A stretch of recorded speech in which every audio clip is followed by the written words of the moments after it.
What it mean to be the best? Riding foes, feeling unimpressed. Make me reminisce, throwing bows, bend the corner, set my mind up on a goal. All I know is stay down, bad, I'm the GOAT. Okay, feel like the best, the great. Now there ain't no debate. Yeah. Okay, feel like the best, the great. Now there ain't no debate. Yeah. I ain't gotta say much. Know the boy got a touch. Another win for the rush. Another win for the rush. See me once and got a crush. See you twice and that's enough. Get the ring sized up. What's up?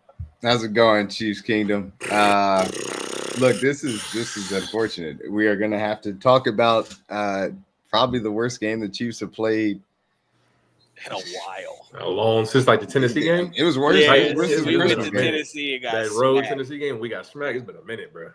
Yeah, it's been a minute. And so the Chiefs obviously have fallen short of their three-peat dreams at the hands of the Philadelphia Eagles, who proved to be the best team in the National Football League, and you have to tip your cap to them on what they were able to do and accomplish.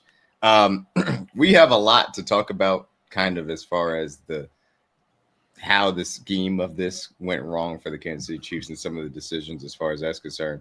And it's incredibly simple as well. But I think we were talking before we started streaming and just said, yeah, let's just have a little bit of a therapy session to start out.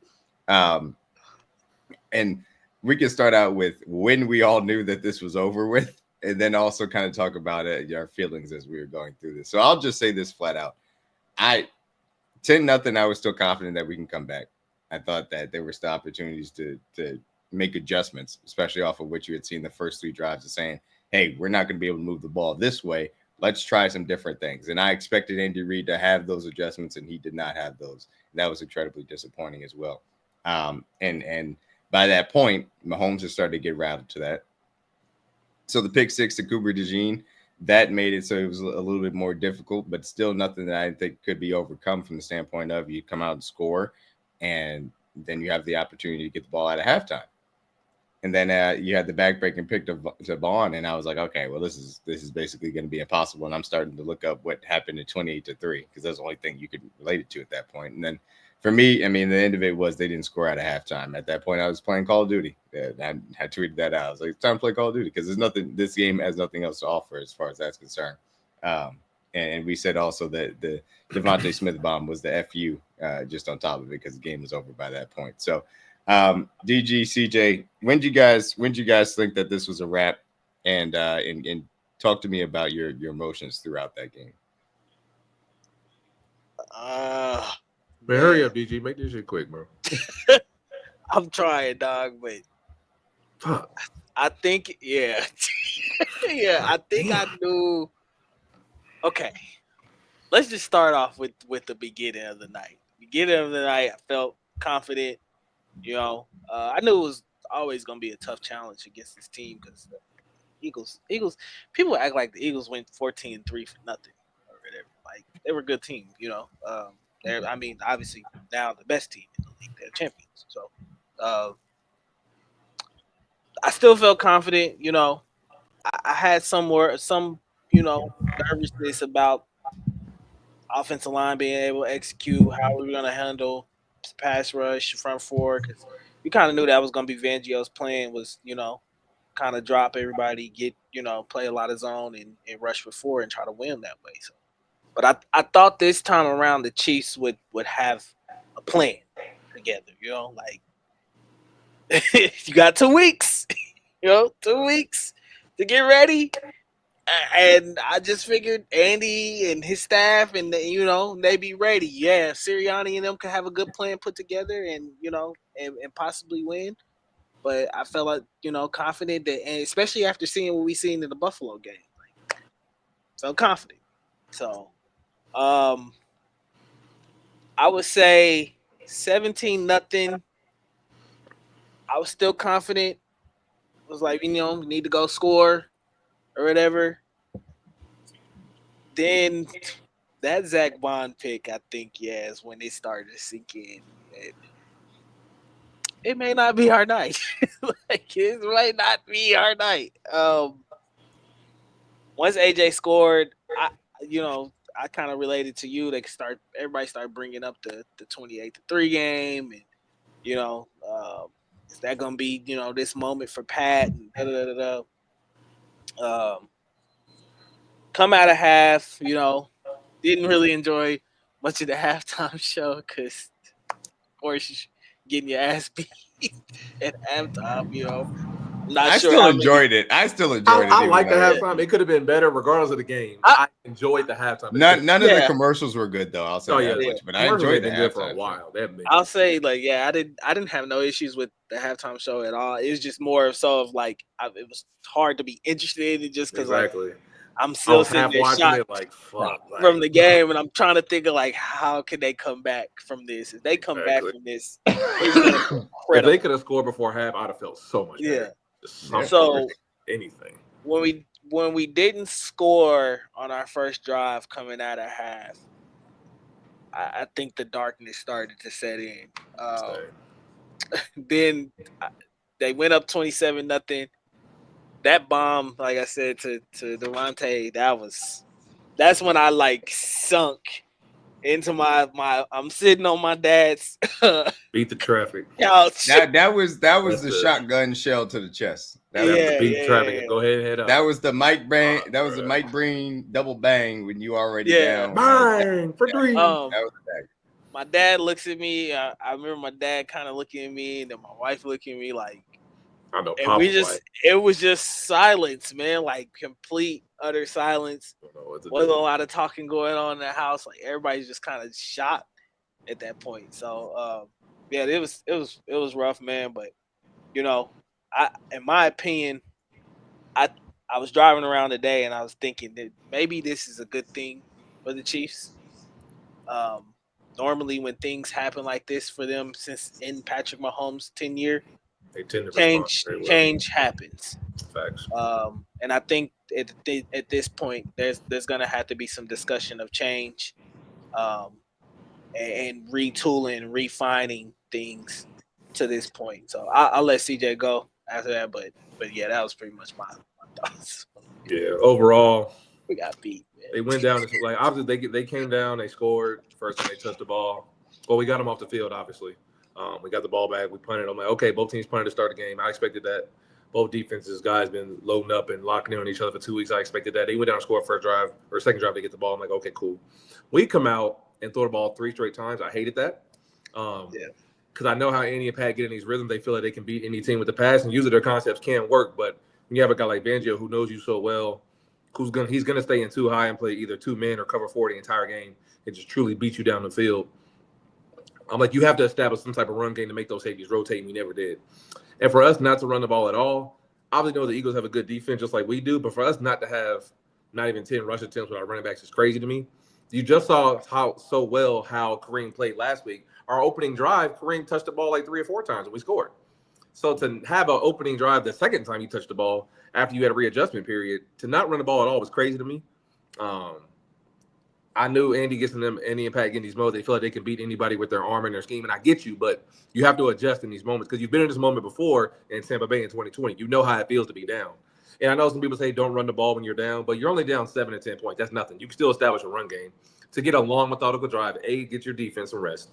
B, your offensive line gets in rhythm. And C, it gets their defensive coordinator on their heels because you're starting to move the ball and have a long, methodical drive. So those 3 and outs were not good for our defense. Despite that, our defense played phenomenal in the first half to me. I don't care how many points they gave up. They got off the field multiple times. They got a pick off Jalen, which we called during the blitz that we said he should do, and we got the turnover. At that point, it was a 7-0 game, fellas. We're in it. We got the stop. We got the ball back. Offense had a couple of sputtering drives. You got to go put up some points. We went 3 and out after getting a turnover. Can't do that. Not in games like this. You got the momentum shift to get it back on your side, and you do nothing with it. Defense still gets off the field. Then you go down 10-zip. Like D-Mac said, pick 6. You're pissed off, and I'm like, okay, if this ain't the wake-up call, I don't know what is. You have to score right here. You have to do something. Your defense has been on the field the whole half, and you have no points. At that point, you get the ball inside your own 20, then you throw a foul and pick the ball, and I was like, yeah, this shit may be cooked, bro. Ain't no way you follow up a pick 6 with another pick. That's just unacceptable. I don't care what level of football you're playing. That's some shit you would tell a freshman quarterback, don't do. You can't turn the ball over after you literally just threw a pick 6. So at that point, You win the half, you're down. I'm like, all right, if y'all don't score any type of points or have any type of drive, this opening drive of the second half, game's over. The fact that I told him off air, the dude with arguably the biggest hands in the NFL, and DeAndre Hopkins, drops the easiest pass of his entire life. At that point, I threw my phone and I walked out the house. I was like, I'm done. Like, there's just, you can't make this up, bro. The guy literally who has the lowest career amount of drops since Larry Fitzgerald in NFL history dropped the easiest pass any of y'all grandmamas could have caught. Are you serious, bro? Like, if that's the type of night we have, we shouldn't even have played the game. We shouldn't even showed up if that's the kind of night we're going to have. So at that point, bro, I got up, I walked out. I was like, bro, this is game. Respect to the Eagles. Give them all their credit. But at that point, I was like, bro, it's just the football guys didn't want us to win tonight. If that kind of stuff is happening, for sure. I think in a sense that to me is when I think Pat started to feel rattled. Like it was like, bro, you ain't catching those. Yeah, like he put I think it was bro, he put it right here. I'm like, D-Hop. I'm like, what the I think it was before that. I think that the offensive line was the game's already so over, thoroughly but ripped still, that like, he had felt it. But that and you saw it from Chris Jones when he felt it was. He felt it was. He's like, bro, that's why, bro. I did the same thing. I was like, bro, that was the feeling of helplessness setting in from there, and that was kind of the last gasp. Couldn't believe it, bro. Couldn't believe it. So like we're gonna go through this as far as the offensive line was concerned, or I should say as far as kind of what happened it was concerned throughout the game and the game flow. But just big picture. Vic Fangio played quarters on about 58% of the games from defense. As expected. Didn't blitz once. Didn't really have any disguised pressures. Used a little bit of simulated pressures, but never sent any more than 4 guys. They did a great job as far as their stunts and twists were concerned. They also did a great job at attacking Joe Tooney and Jawan Taylor with bull rushes from the edges to collapse the pocket from that standpoint. It wasn't necessarily guys getting destroyed quickly, but it was enough pressure from enough different places on a consistent basis. Pressure on 57% of the dropbacks as far as the first half was concerned. There was just nothing you could do from that point. And Patrick Mahomes, therefore, was also rattled as you got further into the game and really into that second quarter. That's when it set in and got clear that he wasn't comfortable with anything he was seeing. And you saw some off-target throws. And obviously you saw the forcing of the passes as well. Ultimately, I was disappointed in the game plan. And I think we all are. Certainly we're disappointed in what the offensive line put out there and disappointed in what Patrick Mahomes did. The one thing I will say, and we'll get into this more, though, defense did what it could. They did what they should have as far as coming into the game plan of making Saquon not be a factor, which they did, and forcing Jalen Hurts to beat him with his arm, and forcing Jalen Hurts to make a lot of really tough throws and really quick decisions. And he was able to do that for the most part. But still, that defense got left out to dry by its offense. And the 40 points that was put on the board, 33 of which are actually, attributed to the defense, does not tell the story of what the actual performance for that defense was and what they tried to do. So, so going through this, I mean, we can start as far as the first drive is concerned, which is disappointing in and of itself. I'm going to skip the opening RPO because great throw by Pat, was able to find Juju, but this is where, when we're going to get into some of the conversations of lessons to be learned from this game, and hopefully the wake-up call that this game can provide moving forward, the ability for this team not to rely upon as easy of a concept as these RPOs when necessary is disappointing to me. The fact that you're getting consistent 7-man boxes where really 6.5, because the other guy is a nickel corner on the outside, and you're not willing to get to really creative run concepts, annoying on a consistent basis. And here you're going to run this RPO and you're going to throw it to Xavier Worthy at the top of the screen and test his ability to tackle as far as Cooper DeJean is concerned. And again, Eagles, amazing job on defense, both in tackling and being sound in their assignments. But there's also an opportunity to hand this ball off to Isaiah Pacheco and see if he can get some yards here on a 2nd and 10, and maybe, put yourself in a better position from that standpoint. But I think this is where the game plan did a disservice to the offensive line. They never put the offensive line in a position where they could try and take the fight to the Eagles. They put them on their heels from game, the entire game. And you're not going to when win you're that dealing with a team that is as physical and wants to get downhill like the Eagles, that's as aggressive as the Eagles, putting your offensive line on their heels throughout the entirety of the game when you know they're already undermanned, specifically on the left side, Exactly. is just a tough place to be. And so you're going to see it from a reverse angle. If you hand the ball off, I mean, there you got Juju climbing, you got Trey Smith climbing, you got a Burks, you got Juju getting the safety. It's man on man, like everybody's covered. Like there are opportunities to get some yards to start off here, but again, this is both a game plan specific thing of saying this is an RPO, which is when we know when Patrick Mahomes is quarterback, it's a pass run option more so. And this is also a Patrick Mahomes thing, where you got to be willing to hand the ball off. But I understand, again, you want to try and test their ability to tackle. But you know Cooper DeJean's a good tackler. Like, you just know that this is when you should adjust. All right, next time, all right, let's try running the ball because you should see that on the tablet when you're on the sideline. Hey, we had to eat up here. We had a tag. We had a man on man. Let's give Pop or Kareem a chance to at least try to run the ball, but you don't even come back to it. Yeah. And here's another thing that I'll say the Eagles had a really nice, and again, it was simplistic from a coverage perspective and what they wanted to do, especially from a pass rush perspective, but they did have little wrinkles to make sure that they didn't necessarily indicate what they wanted to do. This is the first third, or I think this is the 2nd and 9 after that first one, but they don't necessarily play this the same way where most teams would.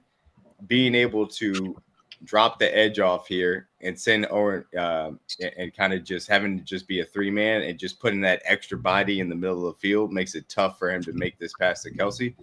Ultimately, this has got to be a pitch and catch for a first down, and it's not. Ball's a little behind Kelce. Kelce still should make that play. And he throws it according to where Josh Sweat is kind of looking away from it. Can I say something about hold Go on. ahead. Let the play roll. Because this is something that I was seeing on some of the clips that people kind of been posted on Twitter. Mahomes' mechanics, bro. Like, I understand you can make every throw in the world. Look how flat-footed he is. He didn't even step into it. No, like why? He's short-armed. Yes. I mean, is it a catchable ball? Absolutely. But Pat, you could have easily put that on Trav. But roll it back, D-Mac. Watch, just look at his right foot. Look how he steps. He's short. He alligator armed it. Yeah, you're not even. He did this. I think there. I will say, I think he alligator armed it. I don't have much issues with the footwork aspects of this because he doesn't play the throw. Ball, it's an inaccurate throw, and I think that's a little bit of him trying to be a little bit too perfect as far as the throw is concerned. And it's definitely behind him. Kelce should still catch the ball, but I agree with you, DG, for sure. There are many aspects of his mechanics that did break down throughout this game, which we've seen at times, and specifically if you can rattle him earlier on, that does happen. Yes, that's what I'm saying is that we got to get out of it. He's got to get out of these points of when things aren't going on schedule or on, and we know Pat can play off schedule as well too. But when things aren't going well, you still have to have that mentality to stick to your mechanics and do it the same way. And I think I was watching it was the Super Bowl against Patriots in Seattle or whatever. I think that's one thing that did make Brady great was that he never got away from his mechanics. Always. Or the way he went about how, manipulating the pocket and things of that nature. He may not have been the most athletic guy in the world, and that's probably why he was more holding in on his. Because he know he had to. Yeah. Yeah. I know, like Pat, I know you can make every throw in this game. But there are points in times where it's just do the simple things. Do the things that you know you can do. And stick to that sometimes. Even if you think it's not gonna work for a full game. But just have a commitment to sticking to it. And this game, his mechanics was just off. And when you're on third down, you gotta expect 3-man rush, 8-man drop. That's what obviously anybody's because they know Pat's not to say he's not a runner, but early on in the game he's not gonna take off immediately because it's 3rd and 9. So in these kind of situations, this is when I would involve some type of screenplay. some type of play because obviously the defense is going to be backing up, so you can get either some type of tunnel screen, a smoke screen, give your receiver a chance to maybe get it via yak. Even though obviously they call the correct dig on that concept on the play before and Travis open, but second down, like these are concepts where like I would like to see get other guys involved because they're not going to fully rush you on second or early downs in the beginning of the game. They're not going to blitz you this early, so he's going to test you to see what you can do. Or do you learn from your mistakes? Because this is a la of the Bengals game from 2021 when literally all Lou Anarumo what he did was spam 3-man rush. He literally did that for like half the game, and we couldn't figure it out. I'm like, well, A, you don't want to run the ball, and 2, you're not throwing any screens. So you're just trying to throw the ball into coverages every single time. You're going to force a mistake or a ball gets tipped or gets picked off. So, yeah, and so this leads to the third down here, and this is one of the things I was talking about. The little wrinkles are concerned. You have Perine out here at the top of the screen, and they're going to motion him back in to get that kind of indicator, but they have a safety follow him. So it's not necessarily straight, hey, if a linebacker goes with the running back, then you know it's man. You see it's in the corner out there that bumps out, then you feel like it's zone. Safety kind of gives them a little bit of a different look that they're not necessarily expecting. So ultimately speaking, they play man on this first one. They drop Blankenship down and kind of run cover one robber to make sure Kelce's taken away. And it's good coverage across the board. Ultimately, the play is made specifically because, it's just solid coverage and then good pass rush. Nolan Smith and Josh Sweat with their bull rushes, they kind of shut off the B gap as far as Carter is concerned. And eventually, Mahomes can't get anything going on the scramble drill because they plaster very well in the back end. And that's the first drive. And so, and if they had time, Juju was open too. I know it was a late breaking route. It was developed as a pivot route, but if he has time from Joe Tooney's side, Juju breaks open. He at least gets like a glimmer of separation right about here. He could have threw that, but obviously at that point he's already running out of the pocket. But if he had time to step into that throw, he could lead Juju to the outside on the numbers, and Juju catches that for a first down. So, but they all go to protection. Pat's already running by that point. So, right. And that's ultimately like again, you give credit to what they're able to do. But it's tough in that circumstance. So obviously, first drive, Eagles able to come down and get a touchdown thereafter. Or I should say on their first drive, they end up coming down and getting a touchdown as well. Or was it the Eagles' second drive? My apologies. So after, kind of the Juju 5-yard, burst, then you get what is, Kareem Hunt's first touch of the day. And here it's just, again, with the little things. Kelce is a little bit late coming across the formation for that crack block. But I did want to point out just from the standpoint in which you're going to end up looking at, even if Kelce doesn't get a piece of Hunt here, there ain't much to run at. And he's going to get a chip there, but Eagles do a pretty solid job. Burks is free. Sweat is taking off the edge. Blankenship is coming down the pipe. I mean, it's pretty well hemmed up. I get the concept, but this is one you should just ran the zone where the direction it was going originally. That lane is open to the right. I know I get it. Like they call the cutback. That's the way the play is designed. But if I'm Kareem, I know the play designed to go that way. But after you take this handoff, Trey and Jawan cleared this lane for you. I know that the play designed to be cut back, but you got to ride that wave. Like I know you want to cut back. Like there's nobody. There's no lane over there at all. I'd be a little concerned about Jordan Davis cutting that off. But again, if you're going to, ask a guy to make that type of cut as well, he's got to have the agility to him. We know Kareem Hunt just simply doesn't. So we get to, the next third down here, have the opportunity to get after it. They put Xavier Worthy kind of in the backfield in motion. And ultimately, the Eagles adjust accordingly, kind of with a little bit of matchup man, or I should say matchup zone. But, this is something where we saw later on in the game, the trusting of Xavier Worthy down the field. And don't get me wrong, like Zach Bond does a good job of running with them, but the combination of the walls closing in as far as the pressure, especially from the tackles are concerned, makes it so that Mahomes doesn't ever give this a chance, which is exactly what the play is designed to, which is Xavier Worthy running at the top of the screen. And, he's going to separate from Bond down the field. If Mahomes has a pocket, he can deliver this ball. But ultimately, he feels it and he's scrambling, tries to get it away to Hollywood Brown, and it's high, and that's it. So you're off the field again. Yeah, that was a play I thought he should have probably just picked it up with his feet. Let's go get and try to go get it. I think he gets tripped on the way by, right? Kind of, but yeah. Yeah, Yeah, I mean, there's a chance though, because obviously, Nolan gets a little bit of them, but it's not anything crazy. You would hope that he maybe could be able to get through that. It is what it is as well. Um, so again, off the field, and obviously, I think the Eagles come down, make it 10-0. Off of that from that standpoint, and we're gonna skip ahead here to the Travis Kelce kind of miss. Oh no, this is coming off the Brian Cook interception. Sorry, they're backed up here. That was so nasty. Yeah. This whole nasty dog. Jesus Christ. I know they probably watch this and then they're probably gonna pause it right here, D-Mac. Again, like I said, you just watched your defense be on the field for two straight drives.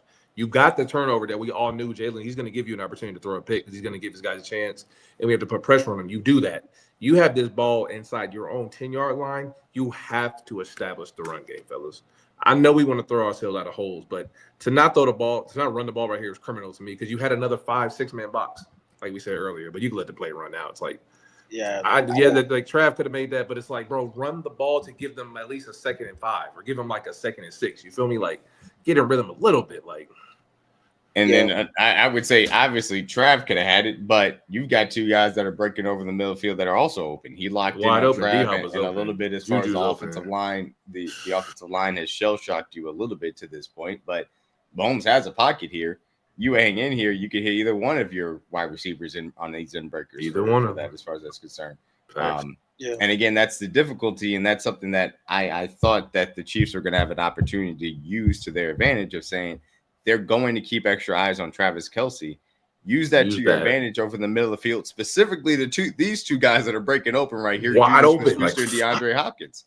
That's the reason why I thought that those were the guys that were going to be able to have a good game. Same. And ultimately, Mahomes, due to some of the early offensive line pressure, locked in on Kelce and was not able to come off from it and hit him for a first down here.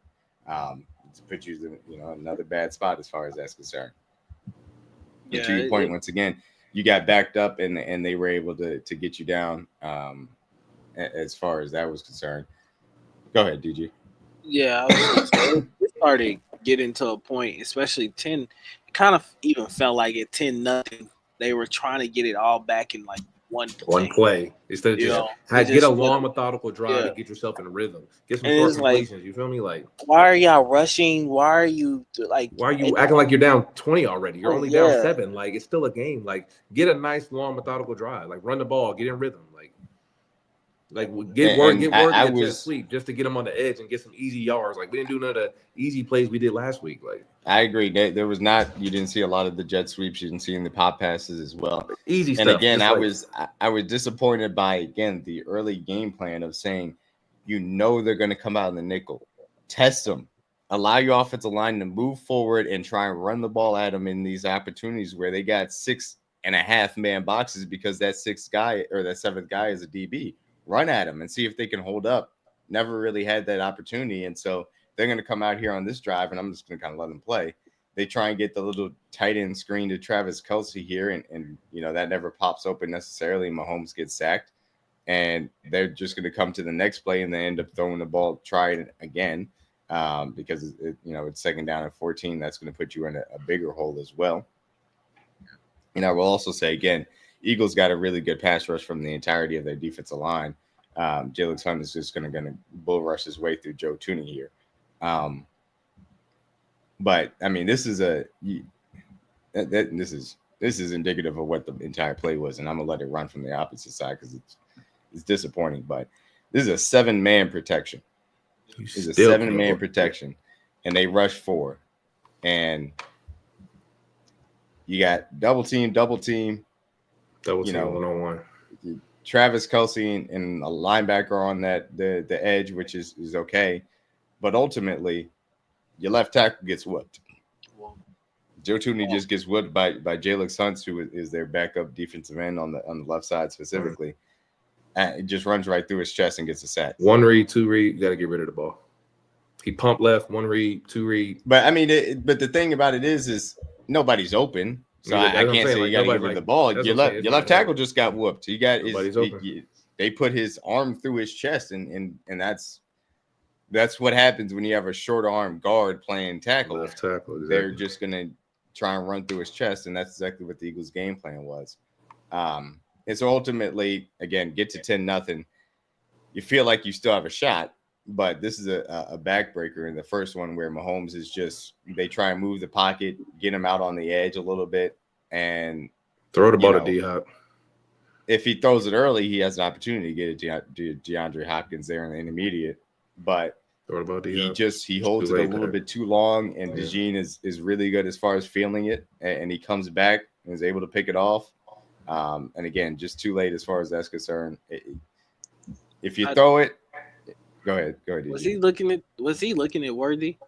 I don't think so. Top of it at the stick right here. Nah, the way he threw it, he was throwing it at D-Hop. I know. I'm saying was he looking at? I mean, Slay kind of broke on it. We'll see the reverse angle. Yeah. Obviously, I skipped DeJean returning it. Slay broke on it pretty well in the comeback. He sat over the top of it pretty well. He had a nice cushion. But he got to hit D-Hop right here. Like way before you even get outside of Jawan, you need to be throwing that ball to D-Hop. He's sticking on the Hollywood Brown Worthy outside too long here. Yeah. He's got to be able to get back to it quicker. Exactly. And he just doesn't get to the Burks is not making that play. D-Hop is open way before you get to that 20 on the numbers. Yeah. And then at that point, you threw it way too late. If you don't like it there, throw it away. I don't know. He threw it too late to the point where if DeJean doesn't undercut it, the other guy would have got it exactly. Like that's what I'm saying. Like that's at that point, just throw it away, bro. So that's a late. Just pressing. That's kind of, especially when they went down 10-0. That's kind of what you started seeing him do. Just pressing way too much. Way too much. You don't have to throw that ball, Pat. Just throw it away. Yeah. Like you forcing that for no reason. Yeah, at that point, like it's 10-0, bro. If we don't get that, punt it away. Cool. Play defense. You feel me? Play defense. Maybe we get another drive. You gotta at least give your defense a chance. So I end up taking obviously until the fifth drive here, which is amazing, until they decide to run the ball twice. And this is a testament to how good the Eagles' defensive line depth is. Morojoma is going to make a heck of a play on Mike Caliendo. Nolan Smith, again, plays like, even though he's 240, plays like he's 280. Just runs through Noah Gray or Trey Smith, really, as far as the crack block is concerned. But the play's dead because Mike Caliendo gets destroyed by Morojoma. That's just the reality of the situation. And so nothing there. Boy, oh boy. No, the illness was about the media. Sorry. The thing about it is the chip help wouldn't have helped because unless you tush push the left tackle, it don't matter because he's just running through his chest. So. They tried it. They had no fancy moves. They just beating him one-on-one, bro. Yeah. Is the chip help is designed if you have a tackle that can't necessarily get to the edge, you take away the outside rush from the defensive end because then they get to the outside shoulder and it doesn't work. Mm-hmm. If your left tackle is getting run through his chest, it don't matter if you got chip help because he's just getting run through his chest. It don't matter, especially on basic one-on-ones. He was doing nothing special. There's nothing special. He's putting his arm and his hand into his chest and walking him back into Patrick Mahomes. So can I just say, fair. D-Mac gave a fair warning when we moved Joe. When we were talking about the idea of moving Joe Thuney to tackle, this is what we were talking about. And D-Mac, I knew this day would come, but I said you can respond to that, DG, by doing what, fellas? Running the football. You know they have long arm edges, and if they get inside their chest, they can move them back. You can respond to that by running the ball to keep them off balance. But like again, if you have them pass protecting the entire game, what do you think is going to happen? Like, they're not good enough. We got away with that for the first few weeks that we put Joe Thuney at left tackle. But again, even in those matchups from the Houston game, from Pittsburgh, from Buffalo, we ran the ball effectively to balance it out. We didn't just straight drop back the ball 8 straight times. That's the part that pisses me off. You had 2 weeks. You knew they have edges with long arms. They can get after the quarterback. Why not run the ball to keep them off balance? You came out the game just straight throwing the ball as if we got a perfect offensive line. We knew they had holes. But you didn't even try to cover those up. That was the biggest frustration for me. Like, it was just no adjustment, even after the first 2 drives.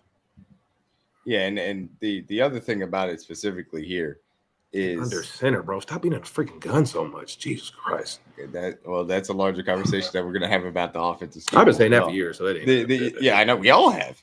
But the thing about it was, and the reason why I specifically said you're going into this from the standpoint of if you're going to have Joe Thuney play left tackle, you know how weak that makes both those positions because you're going to have a team that's going to try and rush straight through your chest at left tackle, which the Eagles did, and you're going to have a team that's going to be able to take advantage of the interior of the offensive line, and that's exactly what happened to Caliendo throughout it.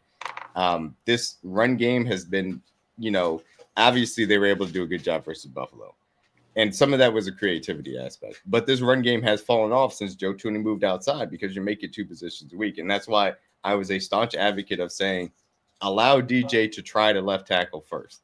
At least see if it works. Because if it works, then at least you have the opportunity to still have the run game from an interior offensive line perspective intact. But you put Mike Caliendo out there, he's not an NFL player right now. He's just not. You saw how easily he was taken advantage of from that standpoint.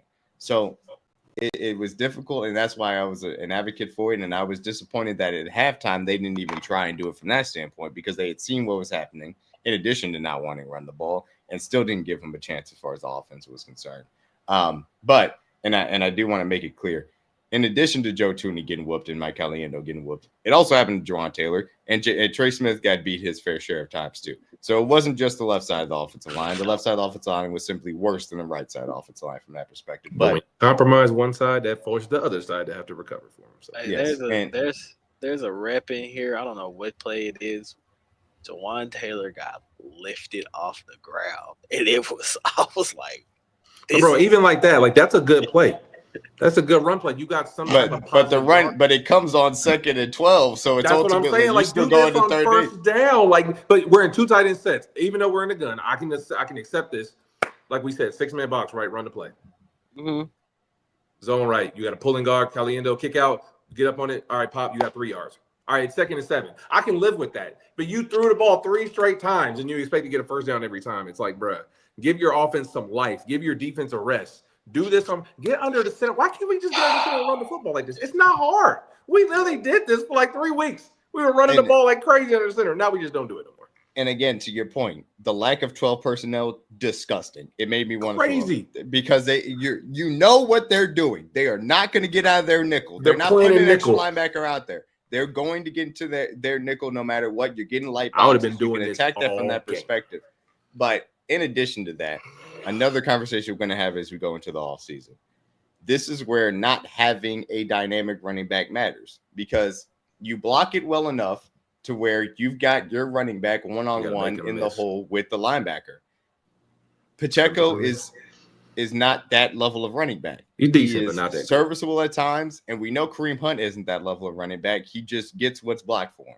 And this is what Pacheco is right now, too. And sometimes he doesn't even get what's blocked for him because his vision suffers. But this is the difference in having this level of running back or even having a Kenneth Walker. And I'm not saying that you don't even have to have a Saquon Barkley, but having a guy that make one man miss is different than having one man that doesn't have any man miss. And ultimately, your offensive line can have a successful run blocking play, but if your running back doesn't reward him with making a man miss, then you're at best getting 4 yards of carry. And obviously, throughout the entirety of this day, they got maybe 2 yards of carry. So we'll get to the 3rd and 9 here. Well, then you go right back to 11, like bro, like those. We're going into trips. They send P. Ryan out. They bump the corner out, so they're like, all right, we're going out of zone. We're gonna have a trips look as far as that's concerned. Kelce on the backside, and ultimately here, I think this is where this is one of the ones where Juwan Taylor got whooped. You can see where he's at in relation to where he started the ball. Lifted. That boy was not good. Look, man, when I see your arms up like a roller coaster, it's not good because usually you want your arms here. If they're here, something bad is happening right now. Bro, that's like at this point, Juwan, just take your left hand and just wash him down. Just push him out the way. Don't sit there and get lifted, gang. Come on, bro. Like. CJ Dog. Take your left hand and put it on his shoulder and throw him by you and make him run a circle. You got lift. How tall? Okay. Jawan Taylor's what 6'5", 4'6'5", yeah, one of the other. three something. You Let a grown let man another listen. grown man lift you off the ground. That's some nasty shit, bro. Okay. And again, it's not the worst rep from Joe Thuney, but by this point, Mahomes feels everything, and so He has no the time to stunt read. gets depth on that from Thuney. Then they run Sweat into Caliendo, and Jawan Taylor's getting pushed back. The flood concept is to the top of the screen. It's well covered, but ultimately there's nothing there. Kelce's jammed up at the bottom of the screen with Mitchell. There's nothing open. Nobody's and open. Mahomes is also feeling the pressure too much to this point. He's ultimately going to get sacked by Josh Sweat here.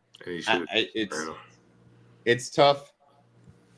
I was disappointed that I didn't see more crossing routes, specifically against their zone coverage, because it felt like they had a good read on the flood concepts throughout this game, and you just weren't going to get much to the sideline. Like this is the point. I would love Xavier to have an option right here. Like I know it's a flood concept, but if I'm running, it's kind of the same thing we say about Kelce, right? And maybe this will be an involvement or an evolve for Zay next year when he's in the offense in his second year. Well, the other thing about it is, but before you say that, these are the Rashee Rice routes that exactly we were like having him run early on in the year, exactly, where he was destroying people because he understood what he needed to do in the middle of the field and has the physicality to go over the middle of the field as well. But you weren't going to beat these guys outside the numbers, at least not specifically in the concepts of these, normal ones. You had to do it over the middle of the field. And I was disappointed that if I'm Zay and I'm running this, I have the mid concept, like Hollywood has the deep, obviously Juju has the flat. And if I'm Zay, I'm running, I see Slay sitting there. Why am I going to run into him? Don't do that. Break inside because there's nobody over there. That's an easy adjustment because these guys are too smart. They're NFL players just like you are. If I'm running an outside breaking route and I see a defender, I'm not going to run into you. I'm stopping right there and I'm breaking back inside. Just let Pat find my numbers. Give him a target to throw at. Don't run into a defender. And to Xavier's defense, he does do this to an extent. But again, when you're when you're running these flood concepts, you're cutting off half the field. And this is where I was disappointed that there wasn't more crossing routes to give them opportunities over the entire field, specifically in the middle, for Mahomes to hit the intermediate chunks that they were going to have to survive in this game. Because he feels it. He sees Slay there. He's like, all right, he tried to stop, but it's too late. Yeah. But ultimately, even he tried, because if Mahomes doesn't have Jawan Taylor in his pocket, then he has the opportunity to maybe try and get that throw to Xavier Worthy. But ultimately, that half of the field is cut off because Jawan Taylor loses, and it's so now you can't even read that side. Yeah, we said and again, all last week, man. The one way to beat Fangio's defense is to expose the middle. And that's what Rashee had a crazy day last year versus Miami. He literally did that all game in the middle of the field. Digs, hook routes, post curls, post digs. He literally did that a game that had 100 yards for a reason, all in the middle of the field. He's not going to let you beat you outside deep. It's going to be in the numbers, in between the And we missed Rashee at various times throughout the season. There's no doubt about it. We all know that for it sure. really showed up in this game. It Absolutely. really did, because the savviness, the physicality, all that. But it's also the trust. And that's not to say, Mahomes has done it to Juju. We've seen him throw it to Hopkins. But you saw throughout last year's playoffs, there was two guys that Mahomes would throw the ball to, Travis Kelce and Rashee Rice. Every time. And the fact that he did not trust any of these wide receivers throughout this game to say, I know if Travis Kelce is locked up on the backside of this guy, I can't go there. I have to throw it to somebody else. Rashee Rice's physicality over the middle of the field, Rashee Rice's speed, and his ability to catch the ball and create yards after the catch, and that trust factor of Mahomes were always sorely missed in this specific game, in this specific matchup. To your point, where he had a great game versus Vic Fangio's defense or the Dolphins, was because he was comfortable doing those things. I mean, we agree. We know. The coaching. You're watching it. We agree. The game plan was bad. The game plan was bad. The game plan was bad. The offensive line was bad, and the quarterback. Offensively, defensively, they did everything. Offensively, the game plan was bad. I ain't got nothing to say about Spags. Like I ain't even gonna talk about it. Yeah, defense is different. I can't put that weight on. I don't even want to talk about it. They did their job. So yeah, I mean, again, you'll see Jawan Taylor here. Nolan Smith is 240, and that's being generous. But he puts both his paws in Jawan Taylor's chest. He already opened the gate before he even touched you. Like, bro, stay square. Stay square to the last minute. You let him get in your chest before he even grabbed you. He likes to do those vertical sets, and that opens you up from that standpoint. And so they backed him up. And this, I mean, this is the next. I'm gonna keep saying it because it's disappointing to see a 240-pound and this again kind of goes after Spagnuolo in this sense, but it's disappointing to say that we can't ever get a speed rush type guy because we're afraid he doesn't play with enough power, and then watch Nolan Smith. And again, Nolan Smith was picked one pick before us, so it's unfortunate. Like it is what it is, but it is worth saying like. Being able to have a guy that can do both because he plays with that level of physicality is very useful. It's called situational rushers for a reason. They don't have to play every down, Spags. I get it. We got one of those guys. We had him on the team. Don't started, bro. Keep going. Come on. This is supposed to be quick. I'm getting upset again. Come on. We don't hear. Come on. I don't even want to talk about Joshua Uche. I'm already getting upset. Oh God. Bro, just for one, Spag. Like I'm sorry, I got a vid here. Make it quick. Just for one, Spags. Please, bro. Please just allow us to have a speed rusher. Please. Even if he only plays on third down, third and long. I'll take you. Please. Like you did. There's no way you can watch this game and see how effective Nolan Smith still was. He's undersized. You know, he's a smaller guy out there. But look how effective that kid was. As far as using his speed, then the fact that he was still able to walk Joe Tooney or Jawan Taylor back to the quarterback is phenomenal. Like the league is changing, Spags. It's changing. That's my only quorum with Spags. Like the league is changing. It's going in a different direction. You gotta have guys that can win quickly. And he had the best of both worlds when he had guys like Frank Clark out there. So, because Frank Clark was undersized, but he was still great at setting the edge and was able to use his speed on third downs in certain situations. So, but overall, I guess everything we've said about Andy and Spags, all the weaknesses of this team we knew coming into the game, they didn't cover it up at all. And that's the kind of the overall theme we're saying. It's so disappointing. You knew what you weren't good at, and you still didn't decide to correct it coming into this game. That's the part that's like that part that makes us the most mad. Sorry, back to the offense. I'm sorry. But we can go back. Come on. We got 10 minutes. I'm ready to get off. Come on. I'm getting upset again. Oh God. So Joe Tooney gets walked back here to Patrick Mahomes, and Mahomes makes a terrible throw here. And there's space there to get the ball to Hollywood Brown, but you just got walk. Great play by Zach Bond, and the throw is inaccurate. Yeah, in my opinion, you gotta dirt it, dog. Like just dirt it. It's not. I don't think you got to dirt it. You got to slide and make a better throw. If you're Patrick Mahomes, obviously you prefer your left tackle doesn't get walked back into him. To be clear, like that doesn't happen. This is another point where I say mechanics have to come back into play because you still had this area to step into. I need a pin to write. Like, bro, what are you looking at? You like the pocket is still good. Step up in the pocket. Make the throw. There's no way Zach Bond can guard Hollywood Brown from that hash to this hash. There's enough room here to make this. You can still make that throw to the left for sure. Yes. He's just got to slide and make it. And again, replace. I want to be clear about this. You prefer your left tackle not get walked back into your quarterback's lap on a consistent basis. But Patrick Mahomes can slide and make this throw as well. And so that's the second of the back-breaking picks that sets up the A.J. Brown touchdown to make it 24-0. And honestly, there's not much to show here outside of this. Like, it's gonna be holding, and it's a dung show. I don't want to. After this point, that's just over. But this is the one, obviously, that is the last gasp that's disappointing. And I have to show this specifically because. It was a disappointing game, and I know he caught the touchdown later on, but this is the opportunity that the Chiefs have to create a miracle comeback situation. This is crazy, bro. This is crazy. You gotta make this. Ain't no. I know people.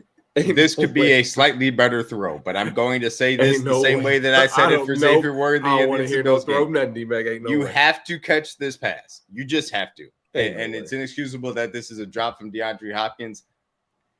I don't know necessarily if he scores on this play, but I promise you Chauncey Gardner-Johnson ain't tackling before the 35. And he's not tackling before then, and it may even be further out than that. And maybe you can go at it. Is this before half? Crazy, bro. This is right before. So there's 30 You seconds at least left. get 3 out of this. You could. This is You at could least, definitely get this 3. Is at least You 3. You can go down, 21 and try and go at it from that standpoint. So this is the backbreaker. To have that drop, and it's just that makes no sense at all. Disappointing. Jesus Christ. To have that drop. I damn it. If you'd have told me that was going to happen, we shouldn't even have played.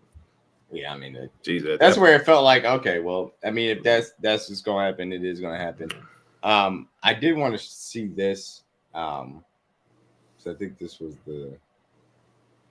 Yeah, no, this was the other one. Where is it?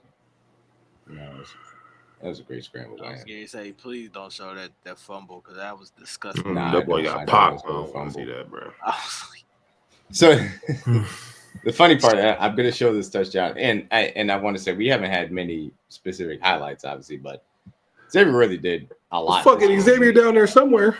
He was also open a lot in this game in which he wasn't able to get the ball due to pass rush, the game plan not being great. But this was kind of the Super Bowl against Tampa kind of reminisce where Mahomes makes a miracle play. Chauncey Gardner-Johnson doesn't ever think that he's got to cover Xavier Worthy here because he's like, oh, well, he's not going to try and throw this. Well, he did, and he's ended up catching it for a touchdown. But I was trying to find the strip sack because I went back and watched it before, and I saw specifically this is it. Yeah, they had an opportunity to hit Worthy here on this play too. Yeah, he was definitely open. Yeah, Tad was loading it up, but just the time. Worthy's at the bottom of the screen here. Sorry. Yeah. Double move. And so people are going to be like, well, hey, why would you, make this throw? Obviously, Hollywood Brown is bracketed. Xavier Worthy's, kind of got a guy on his hip. These guys have speed that the other guys that cover them don't. And that's the reason why. And again, Mahomes should have got rough in the pass on this play. He got smacked in the face. But B, he gets strip sacked because again the offensive line can't block worth a damn. And it was disappointing from that perspective. But the reason why I wanted to show that was because again we got later on in the game, and I didn't realize that was funny. I'm going through this because I'm reminiscing on all the plays that I was too sick to my stomach to really try and pay attention to, but. I go back to it from this perspective of saying, hey, you're really fast guys bracketed up by 2 people. Just give them a shot. If we have the saying, if you're even, I'm leaving. Like Xavier Worthy has the speed that he separates at the end of these routes for a reason, that if you give him the shot, then he has the opportunity to go make a play. And Xavier Worthy just runs away from the 2 safeties here.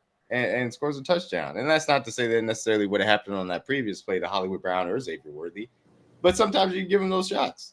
You have the opportunity to get after them down the field. And that's something that, as we talk about again looking forward, they will need to make this more of a feature of the offense to create those explosive plays.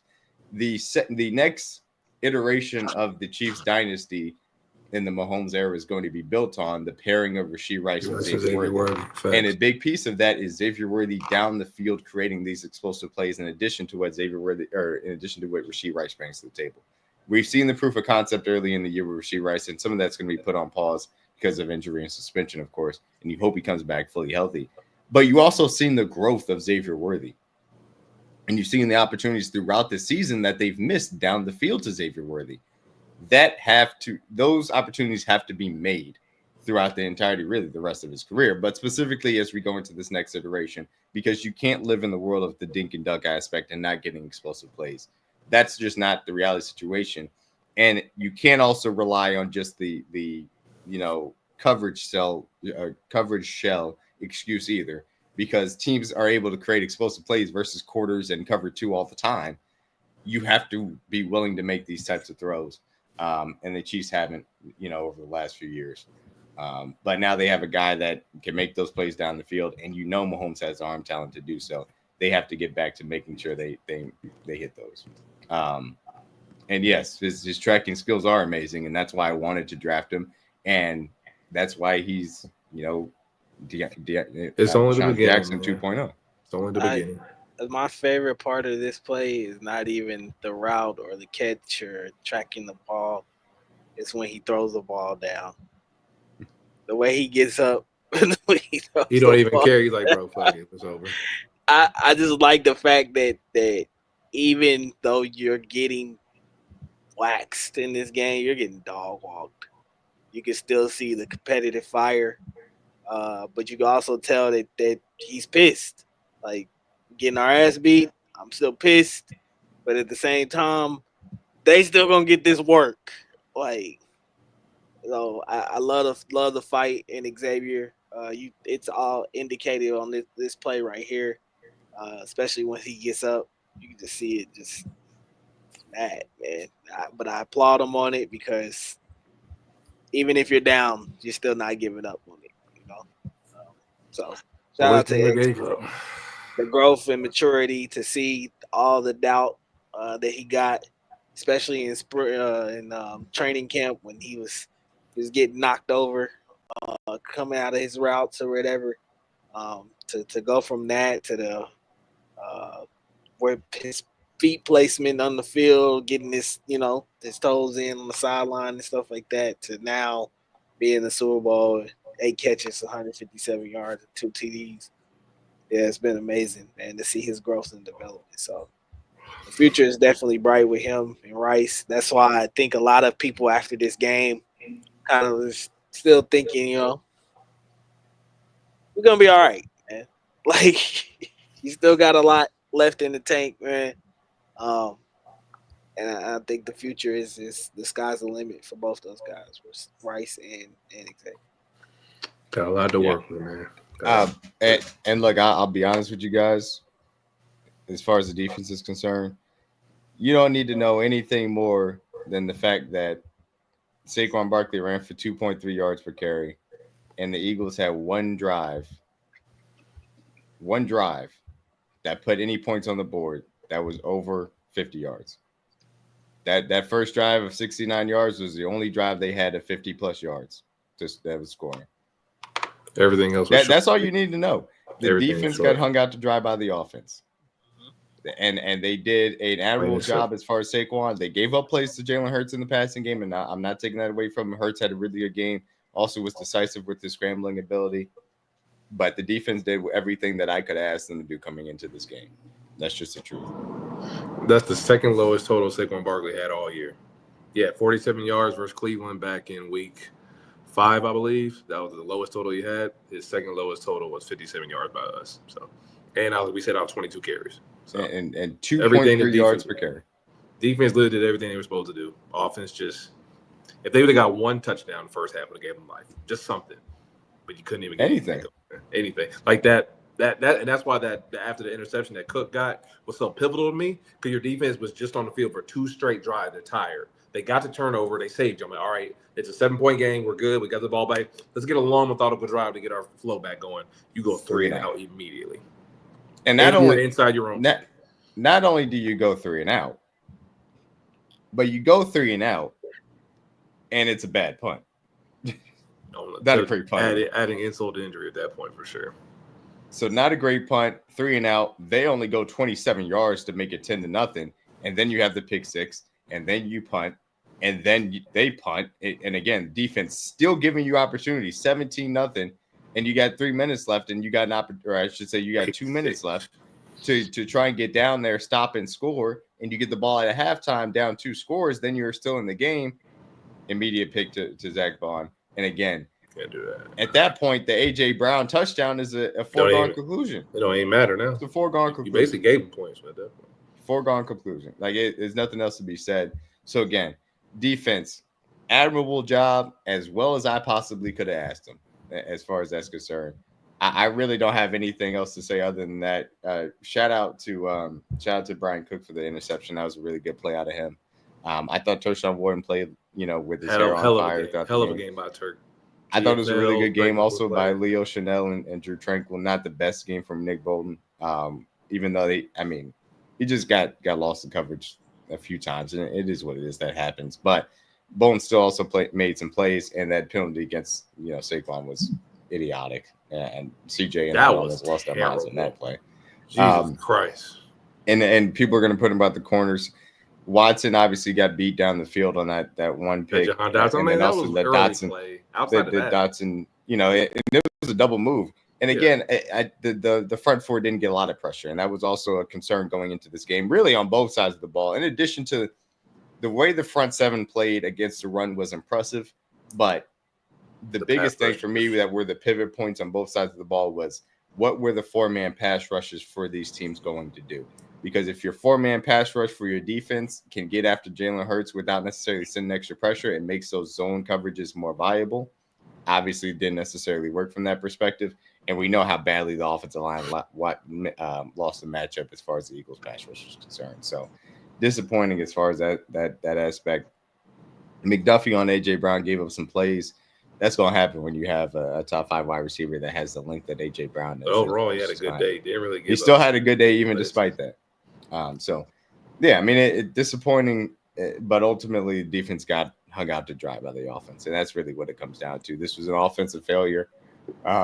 Gameplay-wise, offensive line-wise, decision-making as far as the left side of the offensive line, and ultimately Patrick Mahomes didn't play a good game. In addition to issues with Travis Kelce, in addition with issues with DeAndre Hopkins, I think Xavier Worthy gave it everything he had, and obviously the running backs fell short, but they also didn't have many opportunities either. So now offense wears the blame for this one for sure. So as we kind of wrap up, I mean, this is going to be a kind of a long form question. I know what my answer is, but I want to see if you guys have different ones, and I'm going to ask you the question and then answer it so that you guys have time to think about it. But when you look throughout this season for how it ended, what is you guys' biggest regret from an off-season decision to an in-season decision to not necessarily doing something from that perspective? You want to say Rashee Rice getting hurt? You can say, I was gonna say, you can go with that one too. Like, what is your biggest regret? Throwing that pick for what? I'll say outside of this specific game, something that was done before this game. But for me, it is the left tackle decision. Yeah, not bringing back Smith. I mean, that's what I was about to say. Like, it comes back to that for me. If you have the opportunity to at least try and see, because you saw in that Texans game, the offense wasn't really that great. Like, they didn't do a whole lot. I think you still win that game, even if you got to get DJ Humphries back into shape, if you got to get him back into rhythm. And if you do that and at least see it, and then Joe Tooney's your interior offensive line, and you have the best interior offensive line in the game, then you have an opportunity to run the ball. And then you have an opportunity to have more in the game plan. And I can still critique the game plan. Obviously, it wasn't created enough running the ball. It didn't have enough runs from that perspective. But still, to not give your offensive line an opportunity on the left side and still going back with a backup of Mike Caliendo, disappointing. And I'll give another caveat. The destruction of Kingsley Suamata's confidence in week 2 was a sliding doors moment too. The fact that you pull him, the fact then that you got to pull Wanya Morris because you don't feel like you can be confident in going back to Kingsley at that point.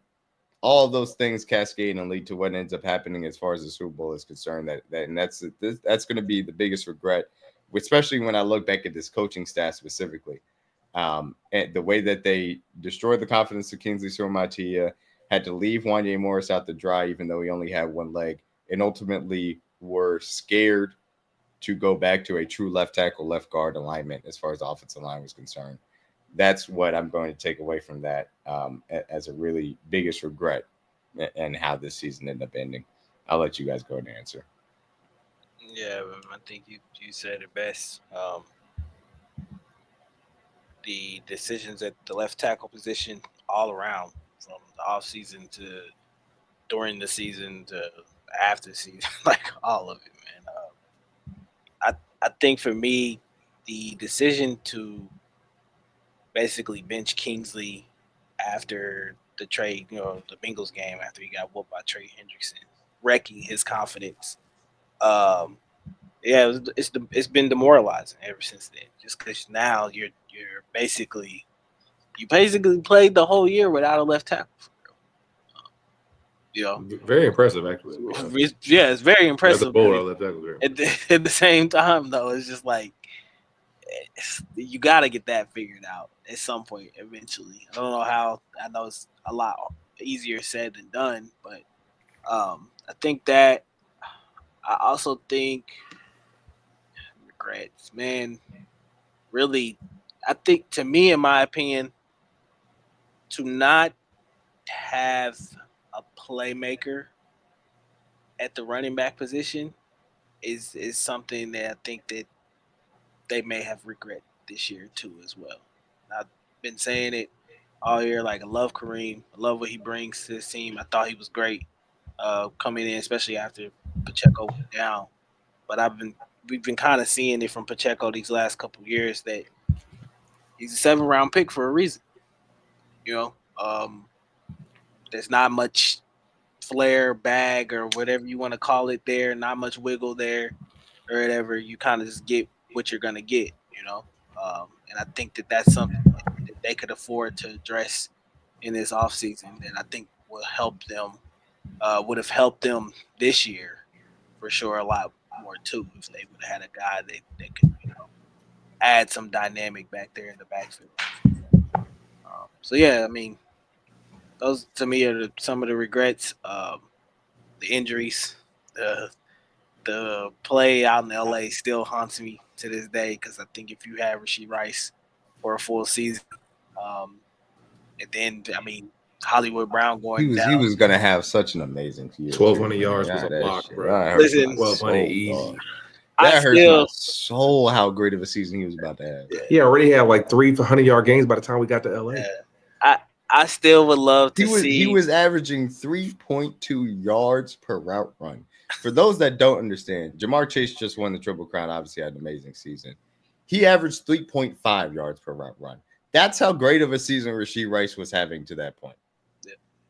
And that's the crazy part is like I still would have loved to seen what this offense would have looked like with Rashee Rice, with Hollywood Brown, with Xavier Worthy. We saw it for 2 weeks.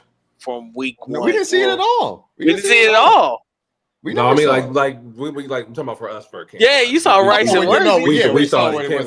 We saw like, bro, this is gonna be scary, boy. But if you would have been able to see, we was up there at St. Joe and definitely saw it and enjoyed watching it for sure. Absolutely. Like if they have those three, could get real spooky.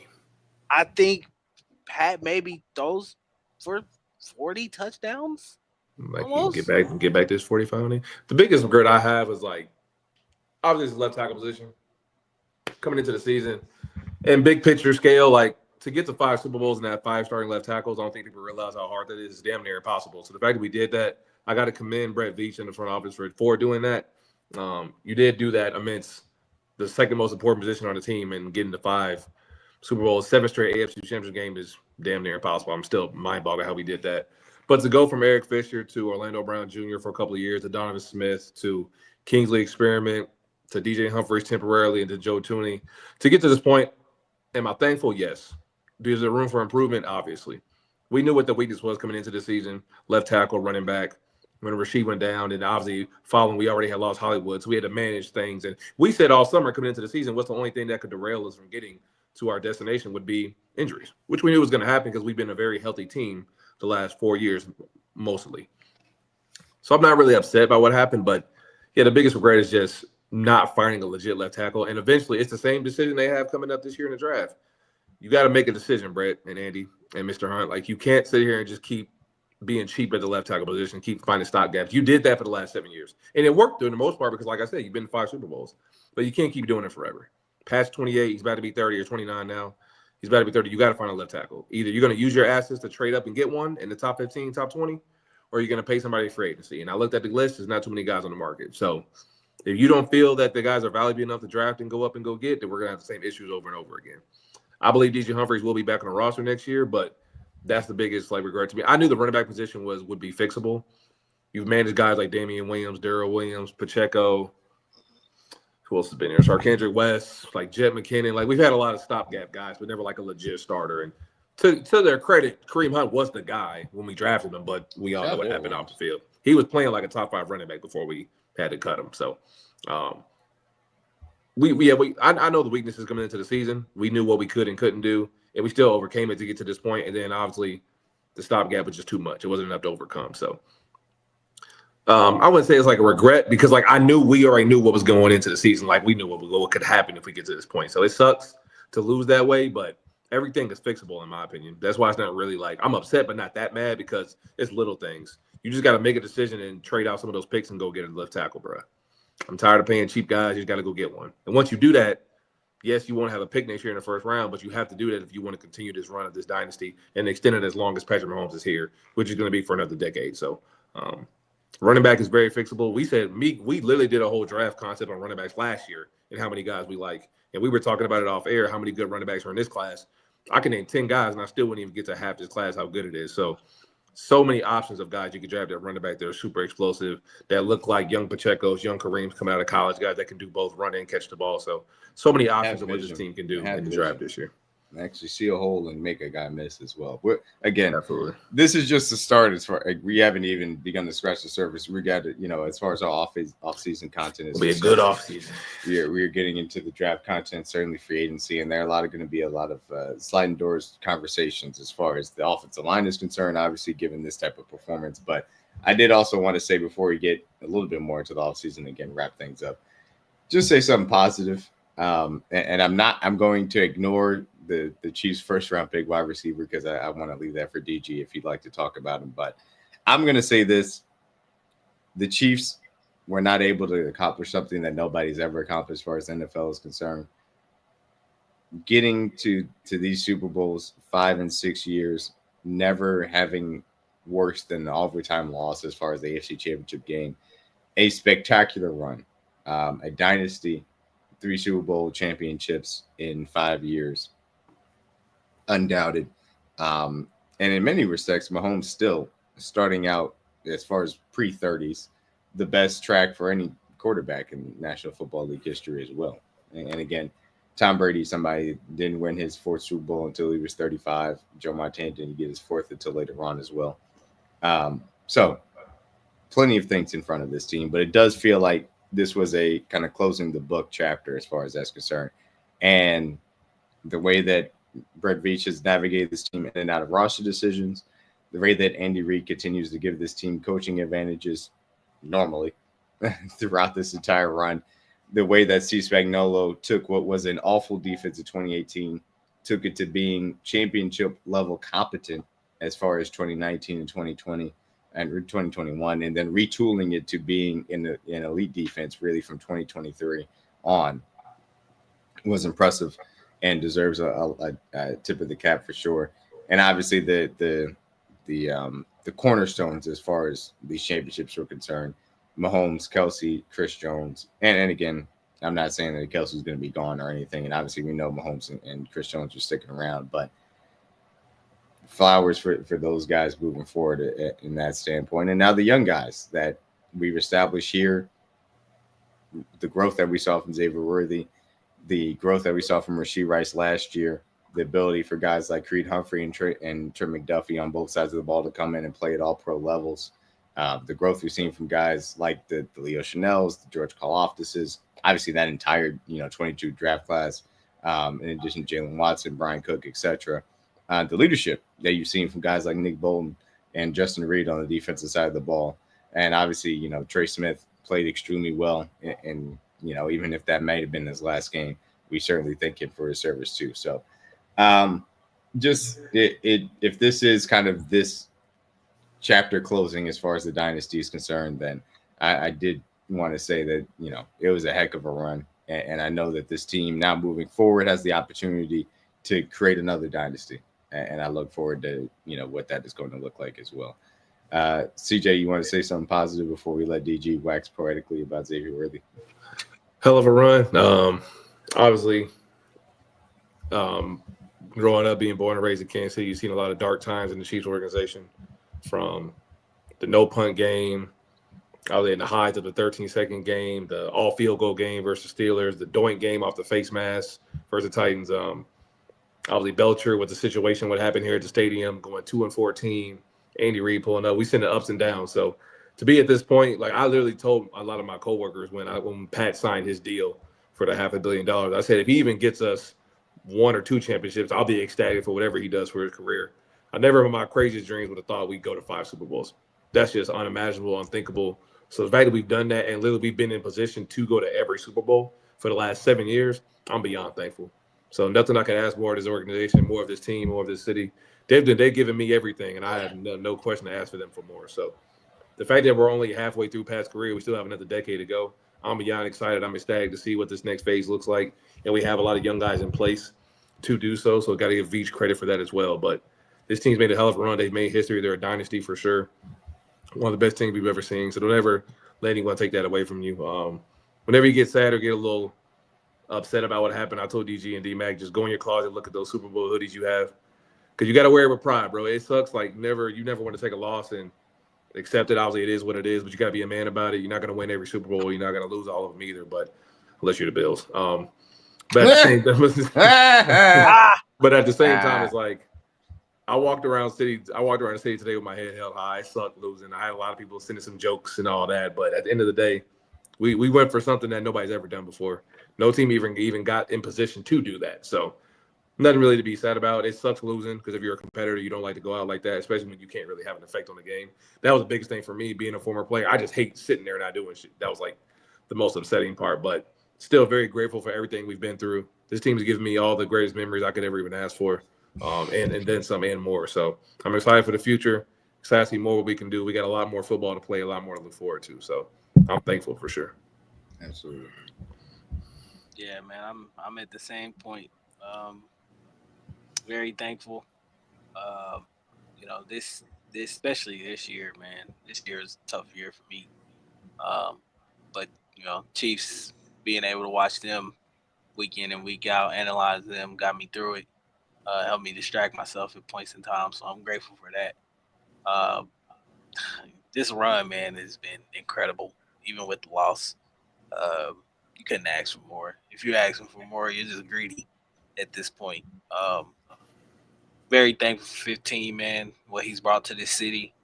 Uh, the effort, the winning mentality, the the uh, the fire, just to go out there week in and week out and try to put on a show and try to be the best in the league and raising everybody else's level of play around him as well to his level.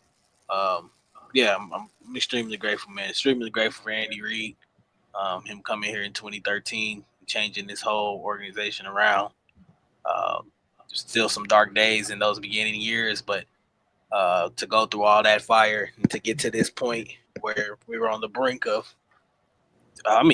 we could say we made history. Like even though it's in a loss, still made history. Still the first team to try to go back to even accomplish a three-peat. So that, in a sense, is it's amazing, man, and incredible run, man. But we ain't done, man. We're definitely not done. Future is bright. Um, may get us these next couple years. May knock us off our square these next couple years, but I don't think the Chiefs are done at all. They obviously have prepared themselves to try to keep this window open for a while, and through the draft, I feel like they got really good talent, especially at the receiver position, especially going into next year with Rasheed Rice and my dog Xavier Worthy. His growth this year has been incredible to watch. Like I said, a lot of people doubted him, said he couldn't play in this league, too small, all sorts of things. And I think every week went out there and proved that he belonged, that he could do it, he could play in this league, that he could be trusted. Um, and I think the sky is the limit. I think is as far as he goes, the maturity, the maturation process, is what I always say, is going to continue to keep growing. You're going to see him, continue to keep developing his game. I think he's just more than just a speed threat. I think he's an absolute weapon for this team, and I think that you got to make him a real big emphasis, especially going to next year. especially not knowing the status of what Rashid is gonna actually be, how long it's gonna take him not only to come back from the injury, but with the looming suspension as well too. So Xavier's development is going to be crucial for this team, especially going into next year. But from what I've seen, that especially in that last touchdown, man, you can see the fire in him.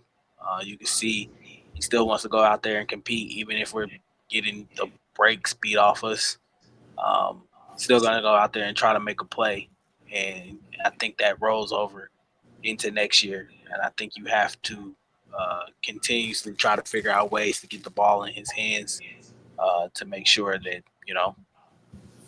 you have some explosive plays and can be able to put up some points. So, yeah, man, shout out to X, man. If he ever sees this or listens to it, big fan, man, keep going, Keep doing your keep thing, bro. grinding, keep learning, always keep learning, man. That's the one thing I applaud about him is what he said in his tweet. He was grateful for all the veterans in the locker room that helped him learn this year or whatever it showed on the field, and just continue to keep doing that. Continue to keep being a sponge. Yeah. I did want to answer this because I missed it where Kimo ended up asking this Oh. to talk about that first deep pass to Xavier Worthy. Oh yeah, yeah. I think it's like a little crosser or something like that. It was a deep crosser. And they're gonna have Kelce kind of locked up at the bottom of the screen here, and it's out of 12 personnel. They get a 7-man protection again, and Mahomes actually has time to get through this route. And I want to say it again. Cooper DeJean had a stake to the claim of being the best nickel corner in the National Football League this year as a rookie, which is insanity. But he was that good. But even on this play, Xavier Worthy just runs right away from it.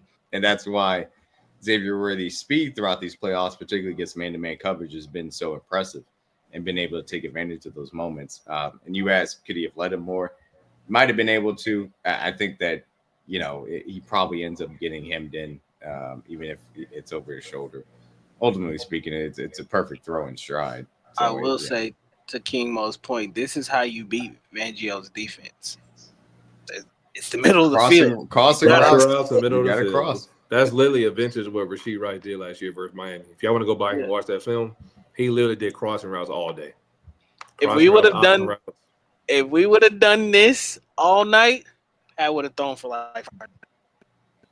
And again, if you would have tried to establish a run game early on and then did this, it's the same way when you played Miami last year in the playoff. And granted, this year Fangio had better. So with this defense, obviously that Miami defense was trash. But this is how you beat it. You got to exploit the middle of the field. You got to be willing to do it. You got to stretch them vertically, invite them to attack the short stuff, and block it up, and then hit, explosive plays against it, and particularly in the intermediate areas of the field. But you also have the opportunity with some crossing routes to get after them too. Because those linebackers are going to sit on it short. They're going to pay extra attention to Kelce, and Xavier really gets in behind and is able to make a great play. And it's unfortunate that obviously it was scarce as far as that was concerned, due to a myriad of reasons from that aspect as well. So I'm going to say this before we get to the kind of the offseason wrap up here. We have to lay ourselves to rest, and it's disappointing. But unlike the other teams that we have laid to rest, and again, tip of the cap to the Eagles. You beat us, whooped our ass, tip of the cap. Unlike those other teams, I want to say just our favorite moments from this season, just at least one. And being able to see all of those idiotic Bills fans that have never won a thing in their life, their sad, pathetic lives specifically, and seeing those losers walk out of that stadium with long faces, broken tables, and broken dreams was amazing. I enjoyed it so much. It was great. And my message to Chiefs Kingdom is this. We are going to have a lot of shots taken at us over the next few years. If your team and your quarterback can't beat us when it matters most, I don't want to hear it. Sorry. If your team and your quarterback can't make the playoffs, I don't want to hear it. Holla at me when either of those things happen. Go ahead and tell me what your favorite moment was.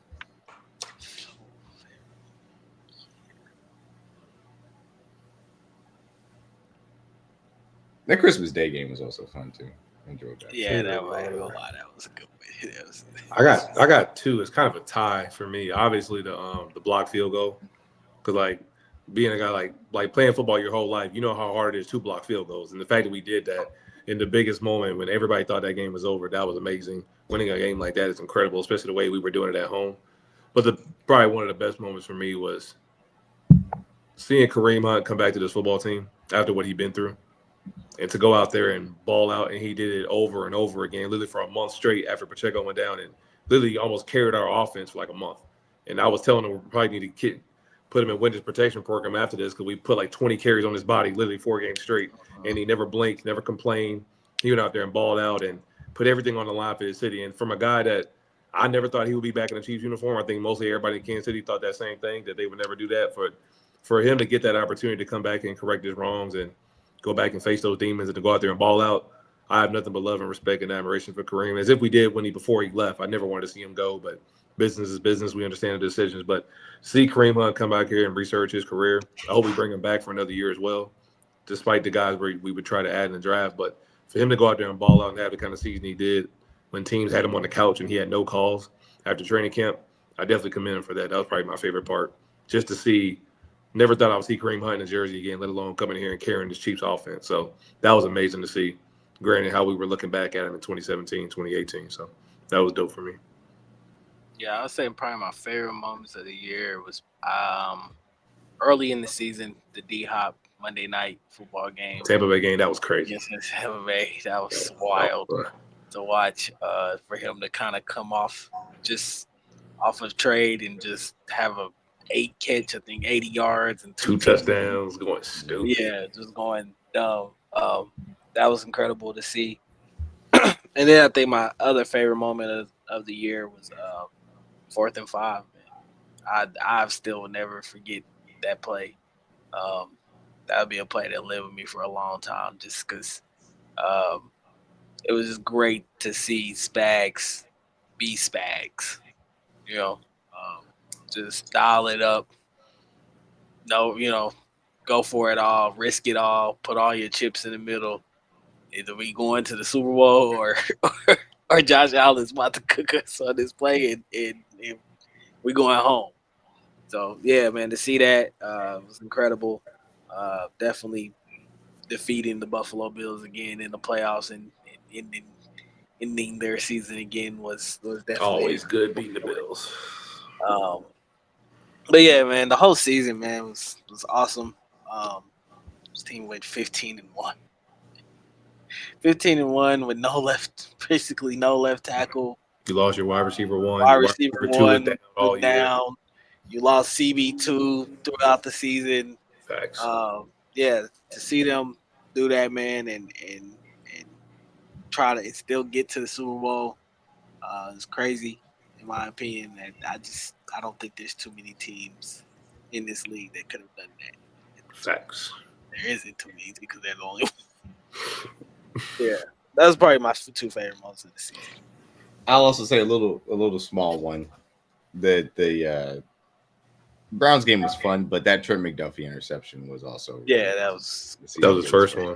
That was awesome. Good to get out of the way finally. Get it out of the way. Then he ended up following up with another one. So Next week. It's like, he gonna get a pick every week, huh? All right, there we go. Let's carry that. Got CJ Stroud for the Nico Collins, but that one though, just the fact that he got it off of watching the scoreboard and turning around and get it back, it's pretty cool. Continue here, man. So yeah, as we obviously wrap up, and I wore the kind of the training camp hat because we're now into the off-season aspect of it. Obviously, we got the combine coming up here, I believe, in 2 weeks. We got the combine coming up here in 2 weeks. So next week we'll kind of lay out as far as our off-season plan is concerned. Each one of us are going to be taking position groups to be able to kind of give you guys a full comprehensive guide, not necessarily like in writing or anything, but a real breakdown as far as the draft, is going to be looking like from what the Chiefs are going to be attacking position by position. And we'll also bring back, as far as off-season plans are concerned, who to resign, if you want to try and tag somebody, who to target in free agency, how you want to build out this depth chart moving forward as well. So we'll have that, kind of as we get further into the offseason, and certainly for you guys next week. Not going anywhere. The work of building the next great Chiefs team now begins, and it's going to be a fun offseason. We're going to walk you guys through as we get through it, man. Any last words before we go and get out of here, man? Nah, man. Work always comes first, man. Let's get to it, man. Yeah, man.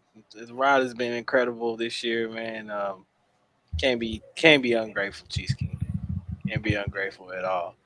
All credit, man. Again, I just want to say all credit to Philadelphia Eagles, Nick Sirianni, all those guys over there, man. Great game plan.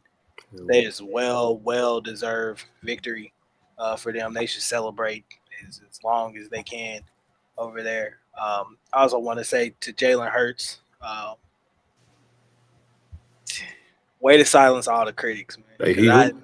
All the hate.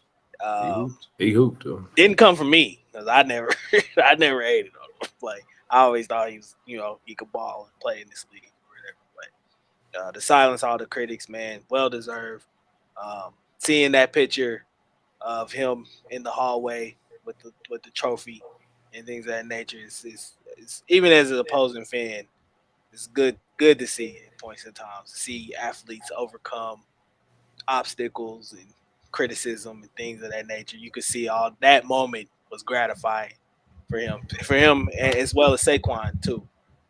So well deserved, man. Happy for those guys or whatever. Hopefully we get another shot to get our lick back at some point. But it is what it is, man. Shout out to Philly. And I'll tell you guys. Go ahead, GCJ. If you want to say anything. 7 AFC Championship games, 5 Super Bowls, 3 rings. That's a hell of a run, fellas. Obviously, you want to win more. Would have loved to make history. That would have made going into the offseason so much better. I wouldn't care what we done the next 2 years if we could have done that, obviously. But to get to this point, everything we've done, I don't think there's a team that you can ask more from in a city like this. Fans that are so passionate to get to this point and be in this situation. Obviously, I wanted to win, but I didn't care what the result was because I know what this team has been building and what they're building on for the future. So a lot of things cooked up for the offseason. I know I have a lot of good players I'm excited about that we could possibly grab. I know we're going to do a lot of draft prep, so I'm excited for the offseason to get back to the grind, get back to talking football. Not so much narratives like you do during the season, but I'm excited to get back to it for sure. It's going to be a fun offseason for sure. Absolutely. And I'll say to your point, again, Jalen Hurts deserves the respect. That's how champions handle themselves. You give the other guy respect and you give him gratitude for being able to compete at the highest level as well. But that guy on the right, 15 in red, I haven't lost an ounce of confidence in him. And I'm taking him over any quarterback in the National Football League every single day of the week. And I cannot wait to see the level of fire that he comes out with next year, because he's going to take every single thing that's going to be thrown out in this offseason. He's going to be ready to give it right back, man. I can't wait to see it happen. Hear me and hear me good. Every NFL fan base in this league, we ain't done yet. We'll be bringing more Lombardi trophies to Kansas City. We got a lot more. Done yet. Got a lot more. All right. You got us this year. You didn't miss.